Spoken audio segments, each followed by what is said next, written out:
So the deep state, right? Some people, you hear these terms like Trump versus the deep state. And people are like, that's not true. Trump's not, he's not in war against the deep state. And I go, okay, who's the deep state? And they're like, Nancy Pelosi? They're like, I don't know, right? Chuck Schumer? Like, yes, but what is the deep state, right?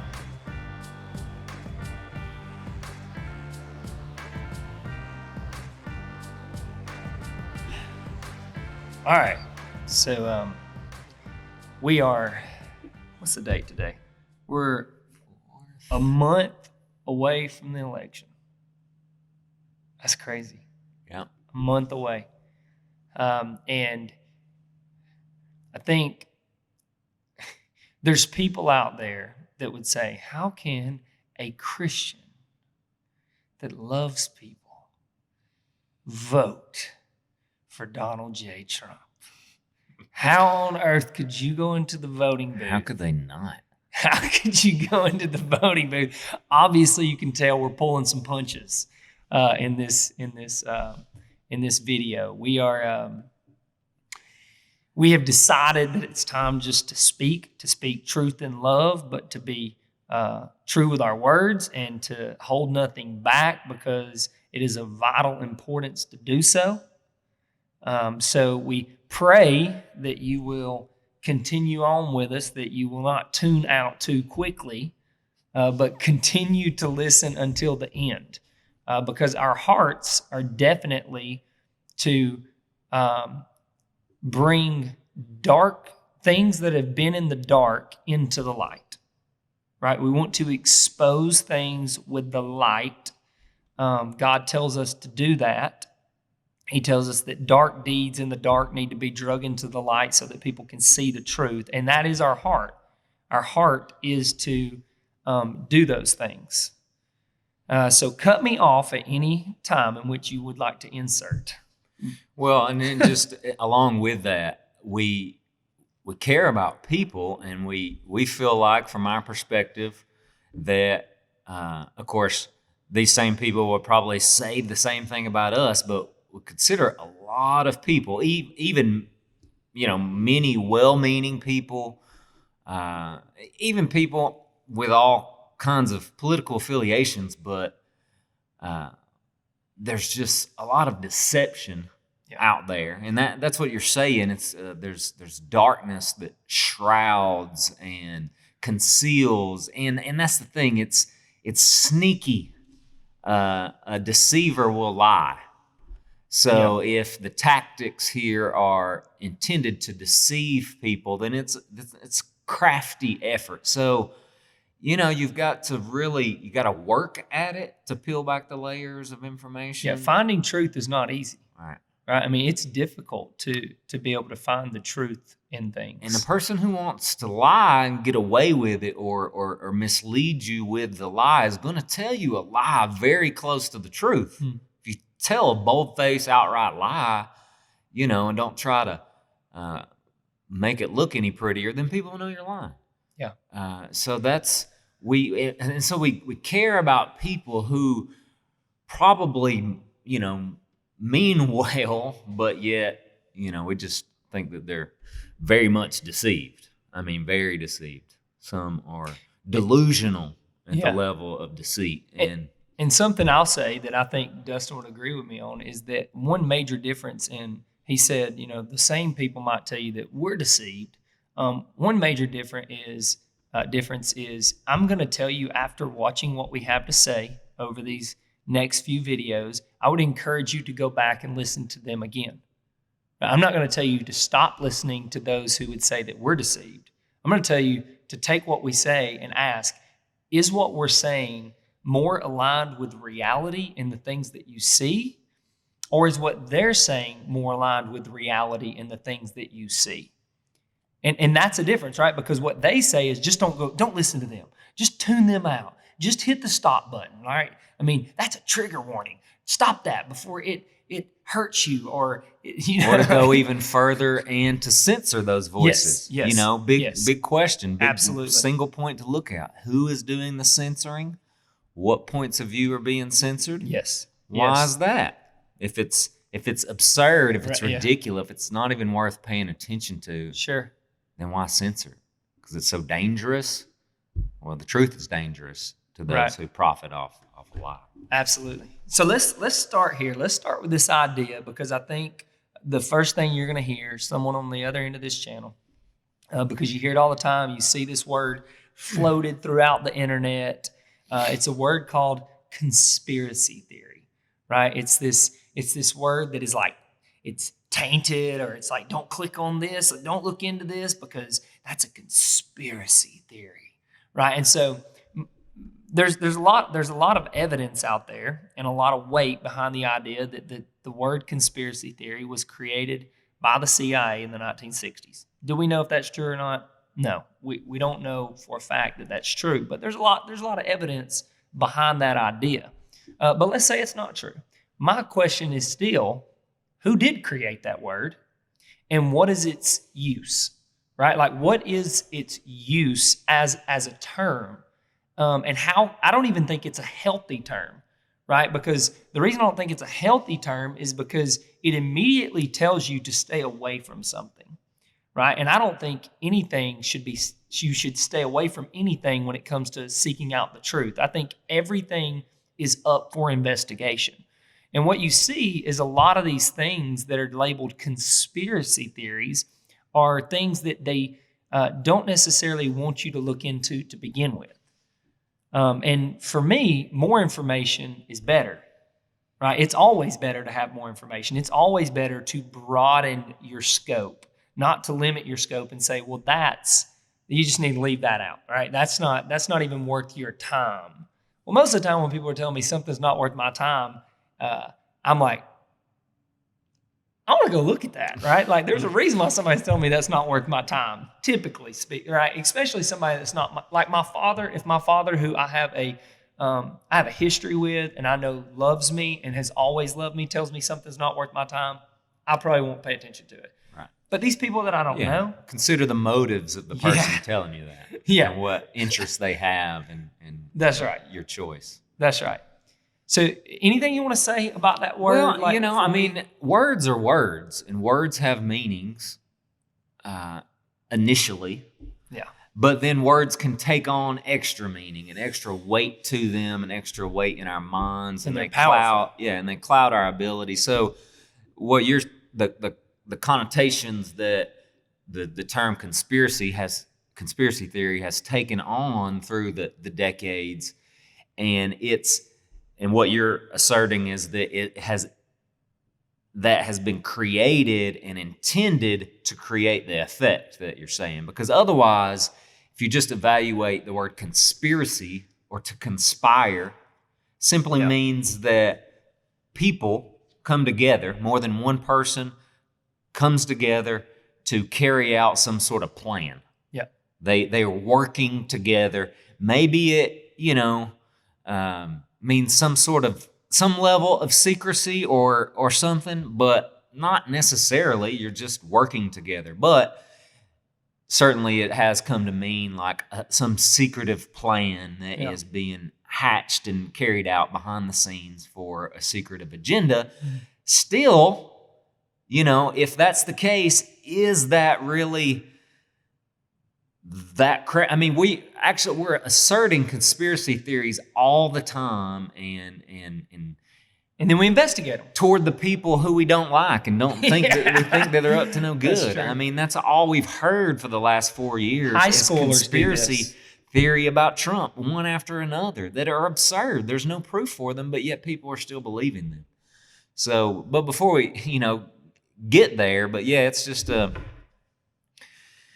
if you could step back and evaluate information for what it is, and then just process it. And that we have a mind, we each have a mind, and it's work to develop your mind and to develop your reasoning skills and your discernment. Mm-hmm. And so maybe not everyone is well equipped to consider all information, and potentially could be deceived and led astray by information, if that was false information or whatever.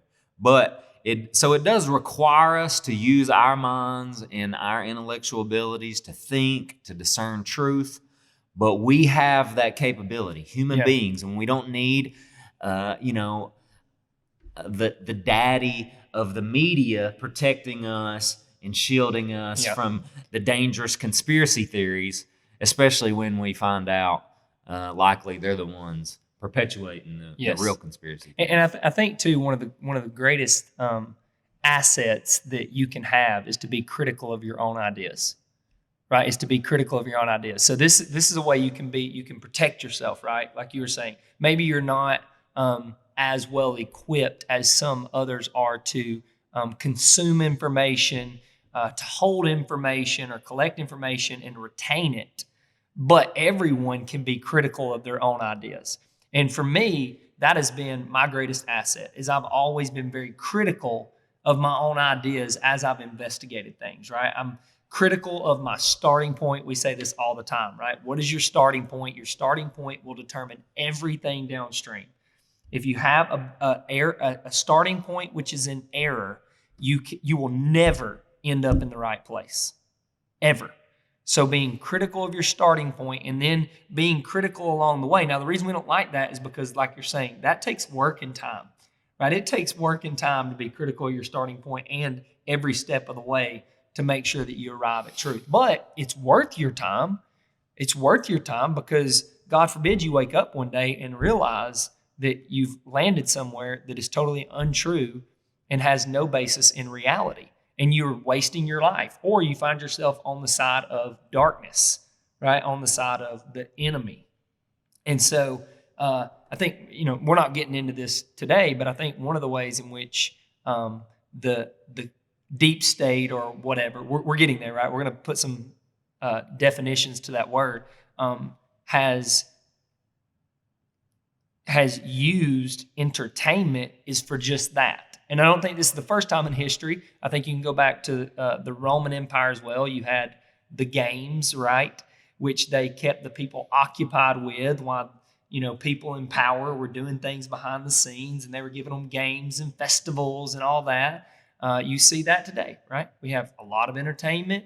We have social media. We have, and even in the games, there was messaging, right? Messaging that they would fill the people's head with in the game to keep them thinking the way that they wanted them to think, to keep the people in power in power. You see the same thing happening today. We have video games. We have social media. We have entertainment. We have movies, TV shows, all these things that have messaging in them, right? But it also keeps us preoccupied and keeps us domestically controlled like herds of sheep, the way that they want us to be controlled, so that we don't start to do our own investigation, because that's where things get dangerous, when free thinkers start to do their own investigation. Okay?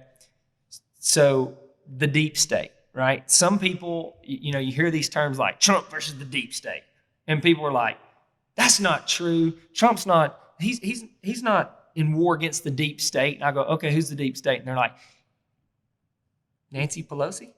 They're like, I don't know, right? Chuck Schumer? Like, yes, but what is the deep state, right? And they have no idea. They're just in defiance of what you're having to say, but they really don't know what the deep state is, right? No one's ever really said, well, think about this, right? Think about what it is and the reason that you might want to connect certain people to it. So when we say the deep state, or when Trump even says the deep state, what he's talking about is the NSA, the FBI, the CIA, the Federal Reserve, these institutions that are unelected, right, that they have really limitless power in a lot of ways. They're going to always be around. They don't have term limits, right? They've existed for a long period of time. They've existed throughout the lives of politicians as they've turned over. They have certain goals, which is surveillance, domestic control, foreign control, right? They're very embedded in foreign governments as well. These are the institutions that we're talking about when we say the deep state. Now, those groups eventually start to get connected with politicians, with media outlets, and their goals and their agenda start to be used in these outlets and with these politicians in a way to give the information that they desire to give to accomplish the goals that they desire to accomplish, right? You had, after World War II, a lot of these things picked up, and they started off, same way you're talking about, words have meaning, right? But then meanings change in words. I believe institutions, a lot of times, had maybe even a good place to start with, like maybe with the best of intentions, like the welfare system, right? It eventually had the best of intentions to start with, but look what it's morphed into, right? It's morphed into a welfare state.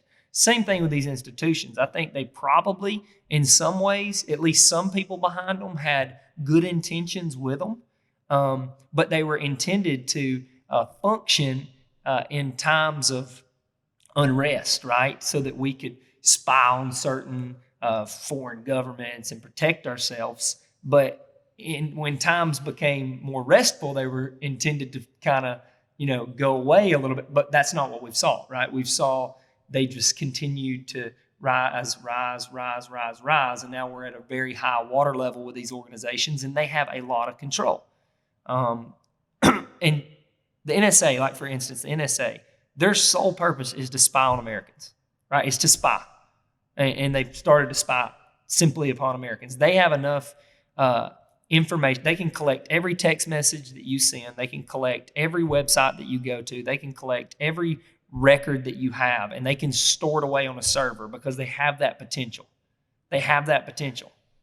That's important to know as we move forward in this conversation, that there is a government agency out there that has the potential to do that. Eric Snowden was a whistleblower of that group, right? Maybe you don't know any of these that name, but go look it up. He was a whistleblower of that group, right? So if there's an organization out there that has that kind of information on people, and congressmen are people, it's not hard to believe how they could get congressmen and congresswomen over to their side very quickly, right? That's not difficult to understand that. And how they could get major internet companies over to their side, right? Like you were saying earlier, Microsoft, Facebook, Apple, all of these, if I'm an information company, my goal is to persuade the minds of people, right? Then the first thing I do is I go, okay, I get with the media, but when the media messaging starts to be lost through this other outlet called social media, which is a bunch of independent people all over the place, and now there's free thinkers starting to talk about things, then my first action I must do is I must regain the platform of